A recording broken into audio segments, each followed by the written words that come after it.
The Three Kings and I experience. To be clear about this, I am posting this anonymously because I do not want anyone to know about it. Only my loved one knows about what was done last night, and after this is all written I am not mentioning this story again. I am an avid Redditor and I came across this Three Kings post with amusement. My loved one was very hesitant about it and thought it would be very bad to try it. Mostly because she is very easily swayed to not do things if it means I will be hurt.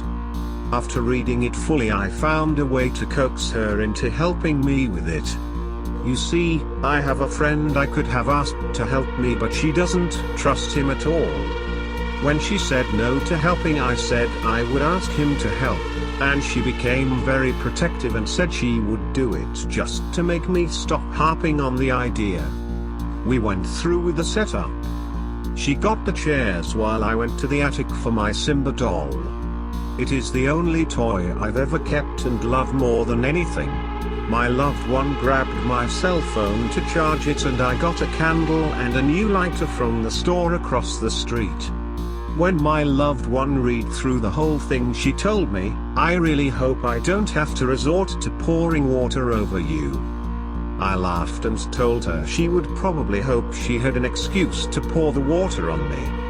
I took an early shower and got into my pajamas. Since I am medicated for anxiety, I took my pill and fell asleep early with my alarm clock on.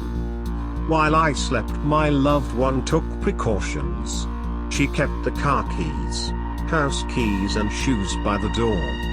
When I asked her about it today, she said, "I didn't leave anything to chance, I wanted to make sure we could leave." To further show how paranoid she was, she even called the hotel 5 miles away to hold a room for us.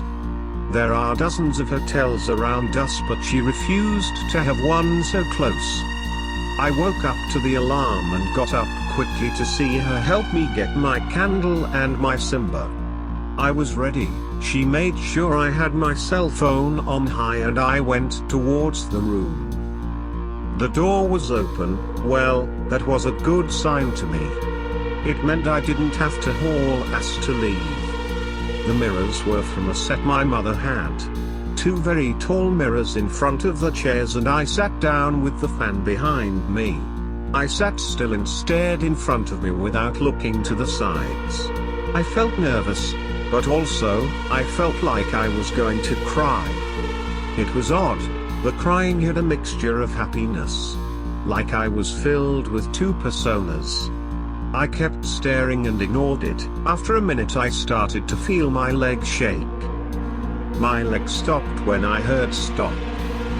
Now, it wasn't hearing it, more like when you think to yourself. You know what you're thinking, but you don't hear it. I didn't bother looking. I wanted to, but I kept staring ahead. The mirrors looked off.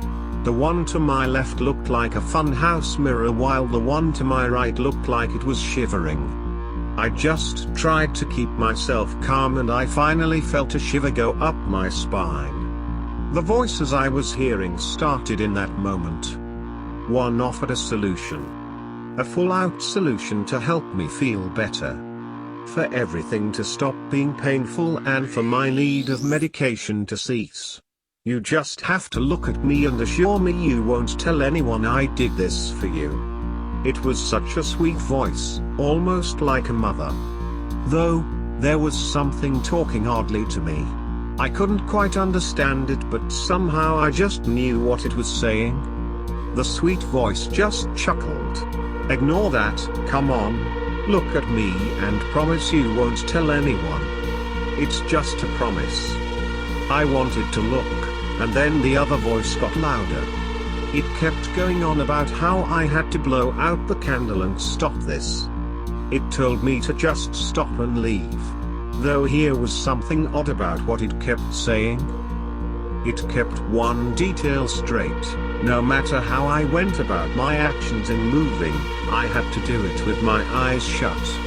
That was odd. Why shut?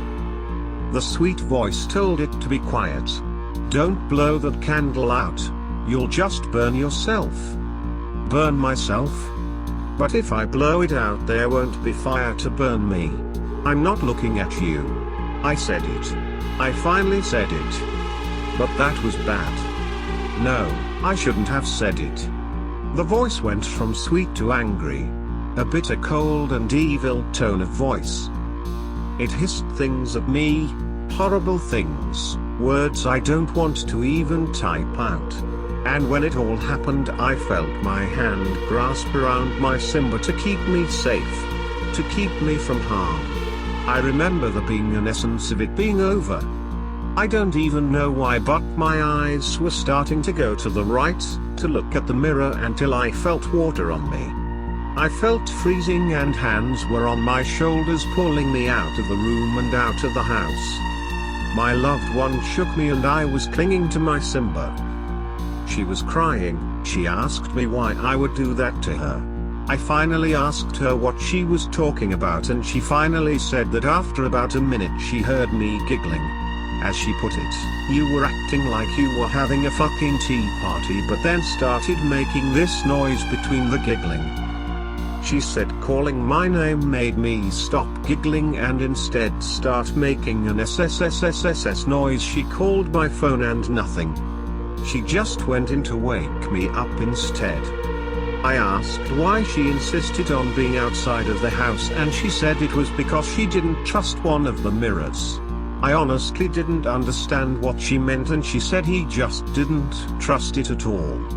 She said it was like something was about to come after us. We only just cleaned up the room and I had to swear never to do anything like that again. I had to promise at least 5 times. The reason why I'm not very secure about this story is because of what my loved one said to me while cleaning up. I was just going to post this under my own Reddit, but by the mirror she didn't trust, right behind it, were all of my pills. I checked the kitchen, and my bottles were empty. I asked if she put them there and she shook her head. All of my medications for anxiety were there behind the mirror, and I wonder if the offer was real. If I could have gotten rid of this anxiety if I looked. Updates on afterwards. After everything was done, my loved one insisted on us not staying where we live. We went to the hotel 5 miles away. Even though I thought one closer would be great, she said no, and we stayed there during the time I was posting my answers on No Sleep and on this subreddit. Cleanup was fairly easy. While taking the mirrors, my loved one found my medication scattered by the mirror on the floor. She asked if I had done it and I asked if she had.